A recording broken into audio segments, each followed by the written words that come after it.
मैंने मोदी के ऊपर एक शेर भी डायलॉग किया है। कहते हैं मोदी नेता नहीं एक मदारी है, इसकी डूडूगी बड़ी प्यारी है, इसने दुनिया की मत मारी है पर यदि खाली निकली पटारी है। इन्हें अंबानी और अंडानी के साथ लगाई यारी है और जनता सड़कों पर बैठी बेचारी। जिसने मोदी तो वो निकला है, ये प्रधानमंत्री नहीं, ये तो मदारी है। मदारियों जैसे रंग बदल रहा है, मदारियों जैसे डुगडुगी बेचारी। देखो किसानों का आंदोलन 1 वर्ष से ऊपर हो गया जो चल रहा है। किसी आदमी के घर के सामने 10 आदमी बैठ जाए तो वो 10 घंटे के अंदर अंदर उनकी बात सुनने के लिए तैयार हो जाता, मानने के लिए तैयार हो। मगर 10 महीने हो गए, हजारों किसान मोदी साहब के दरवाजे पर बैठे हैं और वो इतना बेशर्म और इतना नालायक निकला है कि वो उसकी बात सुनने के लिए तैयार नहीं और खुद बात करने के लिए तैयार नहीं। ये प्रजातंत्र नहीं रहा देश में, ये राजतंत्र हो चुका है। मोदी साहब की वजह से ही बीजेपी आई थी। मैं कहता हूं कि मोदी साहब ही कारण पड़ेंगे जो देश में बीजेपी चली जाए। जो किसानों के ऊपर अभी ताजा ताजा अत्याचार हुए, जिसमें दुष्यंत चौटाला जो चौधरी देवीलाल के पड़पोते हैं, चौधरी देवीलाल ने जिन्होंने हमेशा किसानों की बात करी और किसानों के आंदोलन करे और किसानों के आंदोलन करते करते जिसने जीवी चपा से गवर्नर को भी चपेट तक लगा दी, मगर उसने किसानों का बात कभी नहीं छोड़ी। उसका पड़पोता आज क्या कर रहा है? वो डिप्टी सीएम बैठा है। हमें दुख है उसके ऊपर कि आज वो सरकार में होते हुए किसानों के बैठे हुए किसानों के ऊपर लाठीचार्ज हो रहा है। अंग्रेजों ने जलियांवाला बाग पर गोली चलाई थी और आज शहीदों के नाम पर बरसियां मनाई जाती हैं और इस सरकार ने तो अंग्रेजों को भी पार कर दिया है। जो बैठे हुए शांतिपूर्वक किसान अपनी मांग को मांग रहे थे, उनके ऊपर लाठियां बरसाना ये अंग्रेजों की भी सरकार को शर्मनाक कर रहा है और उसको दोहरा रहा है। इसलिए मैं दुष्यंत चौटाला से ये कहूँगा, अपील नहीं करूँगा, मैं कहूँगा तू चौधरी देवीलाल का पड़पोता है और तुझे कुर्सी जनता ने दी है और उसी जनता के ऊपर तू लाठियां बरसा रहा है। पहले दिन तू बयान देता है कि जो हुआ है ये बहुत मारा हुआ है, मगर दूसरे दिन तू उन किसानों को कह रहा है कि ये किसान अराजकता फैला रहे हैं। क्या तेरा परदादा भी अराजकता फैलाता था? क्या तेरा दादा आंदोलन करता, वो भी अराजकता फैलाता था? हक मांगना प्रजातंत्र की एक सबसे बड़ी होती है कि शांतिपूर्वक रहकर जो आंदोलन करते हैं वो अपनी मांग रखते हैं। मोदी जी बड़े बड़े बयान करते हैं। मोदी जी कहते हैं मैंने किसानों की भलाई के लिए करे, किसान कहते हैं हमें भलाई नहीं चाहिए। तो मोदी जी अपनी बात पे अड़े हुए हैं। ये देश की समस्या है। जहां उसका विदेशों में सत्कार होता था, वहीं उस मोदी का विदेशों में बहिष्कार हो रहा है। ये मोदी को समझना चाहिए। मोदी को किसानों से बात करनी चाहिए। और बात रही करनाल की, करनाल पे जो उन्होंने एसडीएम का तबादला करके भेजा है, हम कुछ नहीं इस फैसले पर। सरकार यदि बेटा गलती करे तो बाप को माफी मांगनी पड़ती है। बाप भी रिक्वेस्ट करता है। जब तक मुख्यमंत्री और उप मुख्यमंत्री हरियाणा सरकार किसानों से माफी नहीं मांगती और आइंदा वायदा नहीं करती कि हम किसानों के ऊपर कोई जुल्म नहीं करेंगे, हम इस सरकार का बहिष्कार करेंगे। और मैं सभी किसानों और सभी हरियाणा वासियों और देशवासियों से अपील करता हूं कि आप बहिष्कार करो।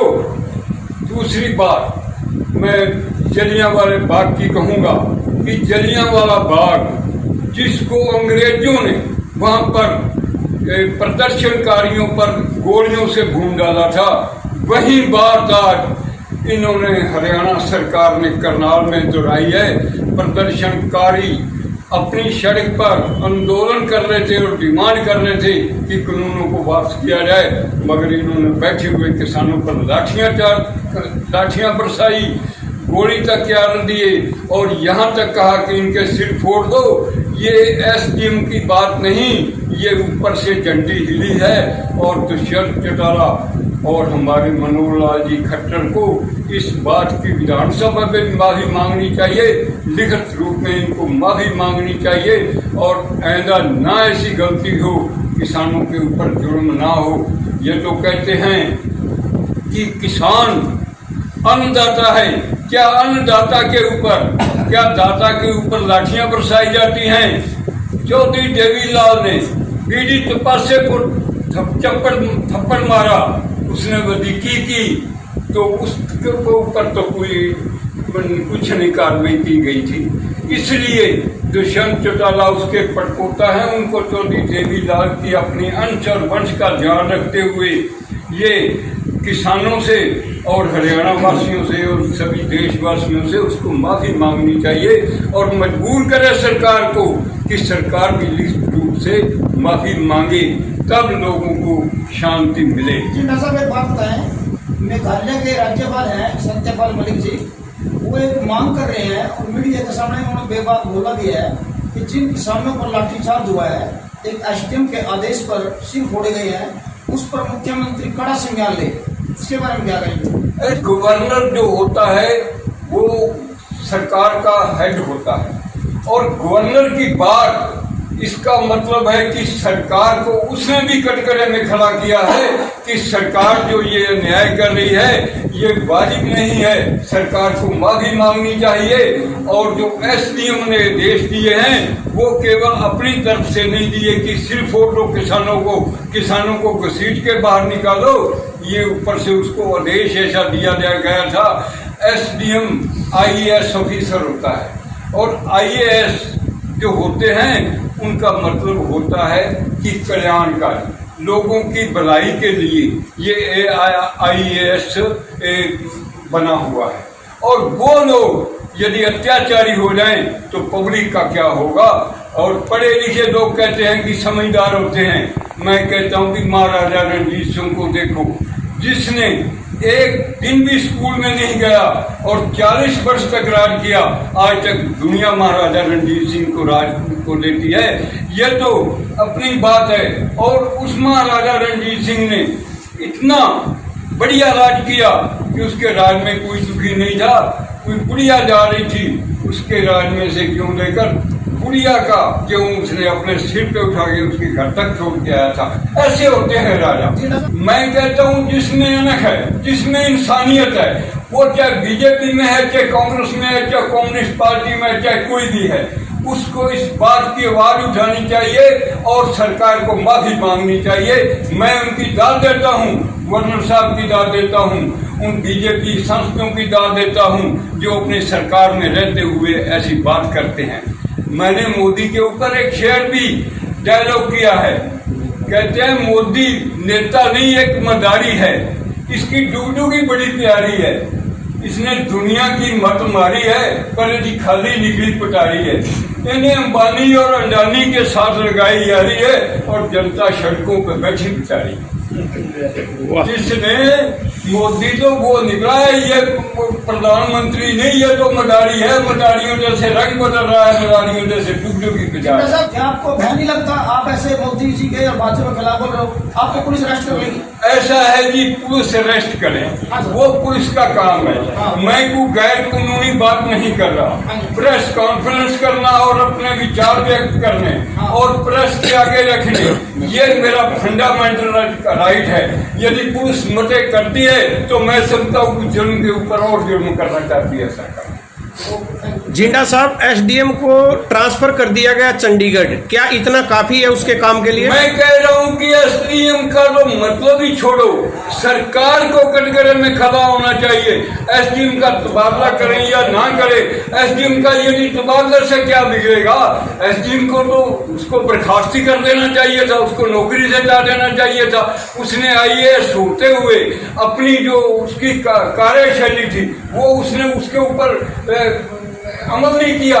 का आईएएस ऑफिसर को ये पढ़ाया जाता है भी उन्हें पब्लिक के साथ कैसी, क्योंकि आईएएस हो आईसीएस हो उसको पढ़ाया जाता है कि आपने पब्लिक के साथ कैसी डीलिंग करनी है और क्या पब्लिक के साथ व्यवहार करना है। जब वो ही अत्याचारी हो जाए तो फिर हम किससे सरकार किस अवसर से आगे मांग करेंगे?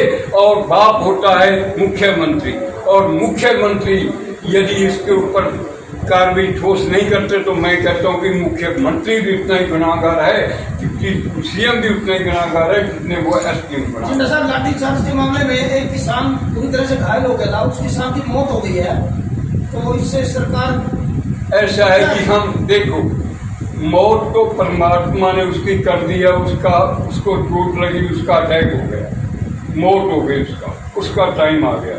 पर अब सरकार को उसको आंसू पहुंचने के लिए उसके लड़के को नौकरी देनी चाहिए और कम से कम 5 लाख रुपया उनको ऐड में देना चाहिए ताकि कुछ उसकी भरपाई हो सके। जो लोग अमृतसर मत्था टेकने जाते थे वो जलियांवाला बाग के भी दर्शन करके आते थे, और अंग्रेजों की कारगुजारी उनके सामने प्रदर्शित होती थी तो उनकी आंखों में आंसू आते थे। आज उनका भी नवीकरण कर दिया गया, उन पर लिपापोती कर दी गई है। ये सरकार की नालायकी और सरकार का ये फैसला बिल्कुल गलत फैसला है, और 20 करोड़ जो खर्च हुआ है वो मोदी साहब ने पानी में रोक दिया, और लोगों की भावनाओं के ऊपर ये बहुत बड़ी ठेस पहुंची।